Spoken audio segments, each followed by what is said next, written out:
Joined on OUathletics.com, Philip Dowden with head coach Ryan Fulmer. The Golden Eagles win 4-3 over North Dakota State and take the series 2-1. And Coach, I think let's start off with just a great pitching performance from Xavier. Boy, he did. He was good again and hung in there for a long time. And unfortunately, ended up giving up 2 runs, but we kind of kicked a routine double play ball in there. But he was outstanding again. Today, kind of a little bit of RBIs from the entire lineup, getting those runs across. But again, you leave a couple runners on base. But the top of your lineup it produced today in the ball game. Just the difference in clutch hitting yesterday and today in that one. Yeah, I mean, we executed a little bit situationally. We still left some guys on base in some big moments.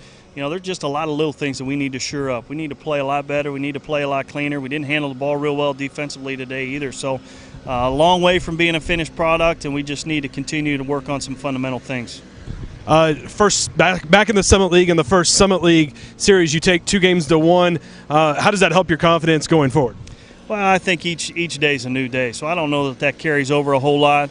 You know, we're going to get tested again on Tuesday, and we see a good Texas Tech club on Tuesday and Wednesday, so I don't know that there's any kind of carryover, so we just got to figure out a way to play more consistent. We got to find a way to play a lot better than we are right now. Golden Eagles win it 4-3 over North Dakota State. They're at Texas Tech Tuesday and Wednesday for another midweek series.